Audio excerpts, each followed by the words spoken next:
पिछली दफ़ा first aid में मैं कुछ ही अर्से पहले रिटायर्ड हुई हूँ, तो मुझे ज़ाहिर है अगर मैं रिटायर्ड होती तो जो तमाम लोगों को गवर्नमेंट के मुलाजमीन को बेनिफिट्स थे वो मुझे हासिल होते। तो इस वक्त तो मेरे पास तो कुछ नहीं है, क्योंकि पेंशन हमें मिल नहीं रही, क्योंकि हमारी पिछली सर्विस को अभी तक काउंट नहीं किया गया। हमारा केस दाखिल है सुप्रीम कोर्ट ऑफ इस्लामाबाद में और उसकी लास्ट मंथ हेयरिंग भी थी। असल में गवर्नमेंट ने हमें जो सर्विस स्ट्रक्चर दिया है, जो कोर्ट में जमा करवाया गया है, वो परसेंटेज पर है ना, जिसे हमने कबूल नहीं किया। हमने कहा कि हमें वो सर्विस स्ट्रक्चर चाहिए कि हम, क्योंकि फील्ड के वर्कर हैं हम और हमने अपनी ज़िंदगी इसमें गुजारी है, हमें टाइम स्केल से जो इन्होंने सर्विस स्ट्रक्चर दिया है परसेंटेज पर दिया, वो हमें नहीं चाहिए, हमें लेंथ ऑफ सर्विस से चाहिए। तो आपको कोई लेटर दिया गया रिटायरमेंट का? अभी तक लेटर भी मुझे नहीं मिला है, मगर मैं कोशिश कर रही हूँ कि मुझे लेटर मिले इसका।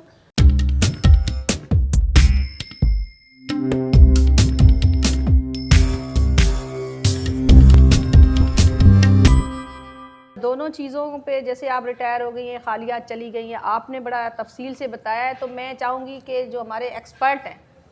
तो हम इनसे पूछें कि जो चीज़ें आप लोगों ने बताई हैं, जो चीज़ें सर्विस स्ट्रक्चर ना होने से सर इनके जॉब पे, इनके रिटायरमेंट होने पे जो असर पड़ा है, ज़ाहिर है वो रुखसाना जावेद जो रिटायर हो गई हैं और बहुत सारी और लड़कियां रिटायर हो गई हैं, तो परेशान एक औरत को जो घर में खाली हाथ जाना और खाली हाथ बैठ जाना बड़ी परेशानी का सबब बनती है इस एज में। ज़ाहिर है आपको पता है उसको हेल्थ की बड़ी वो होगी, तो आप हमें बताएं कि सर्विस स्ट्रक्चर क्या है, वो कैसे होना चाहिए। गवर्नमेंट ने हमें इनको जो दिया हुआ है सर्विस स्ट्रक्चर परसेंटेज पे, तो वो हमारे कितने फ़ायदे में और हमें कौन सा सर्विस स्ट्रक्चर लेना चाहिए। बहुत शुक्रिया, आपने आज के प्रोग्राम में मौका दिया। जैसे कि इन्होंने कहा कि बिल्कुल सर्विस स्ट्रक्चर हर एम्प्लॉई का, हर मेहनतकश का, हर सर्विस करने वाले का ये एक बुनियादी हक है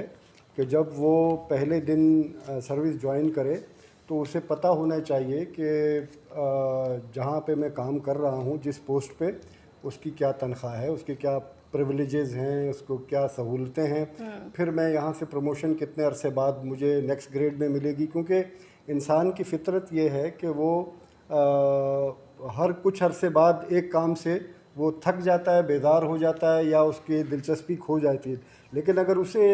ये मालूम हो कि मैं अगर मेहनत करूँगा, मैं अगर यहाँ टाइम गुजारूँगा, मैं अपनी क्वालिफ़िकेशन इम्प्रूव करूँगा तो मुझे ये एडिशनल बेनिफिट्स मिलते रहेंगे, तो तरक्की करना हर इंसान की एक फितरी ख्वाहिश होती है। और अगर एक मेहनतकश खातून या मर्द वर्कर 18 साल की उम्र में या 20 साल की उम्र में या 25 साल की उम्र में वो एक सर्विस ज्वाइन करता है, तो उसको ये ख्वाहिश होती है कि मुझे कितने अरसे बाद प्रमोशंस मिलेंगी। और at the time of retirement, जो कि मोस्ट केसेस में 60 इयर्स है, तो 60 इयर्स में जब आदमी कमज़ोर भी होता है लेकिन तजर्बे में वो बहुत रिच होता है, उस वक्त मैं कहाँ खड़ा हूँगा अपने इस इदारे में। मेरी उस वक्त उसकी ज़रूरियात भी ज़्यादा होती हैं, उस वक्त उसकी जो डिमांड्स होती हैं वो ज़्यादा होती हैं माशरती लिहाज से, तो फिर मुझे तरक्की के किस मकाम पर होऊंगा। और जब मैं रिटायर होऊंगा तो इस दौरान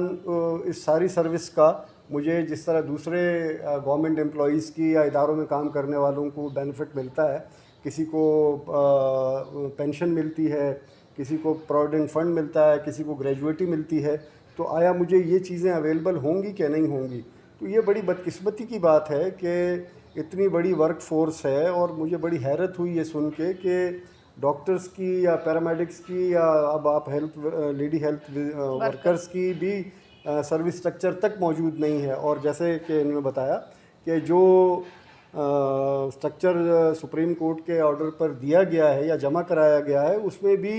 ये ब्यूरोक्रेसी जो है वो एक हाथ से ले और दूसरे हाथ से बिल्कुल ऐसे ही, एक हाथ से दे और दूसरे हाथ से। जब एक ग्रेड में काम करने वाले एक जैसा काम कर रहे हैं तो उन सब की फितरी ख्वाहिश होती है कि हमें नेक्स्ट ग्रेड में भी एक साथ ही प्रमोशन मिले।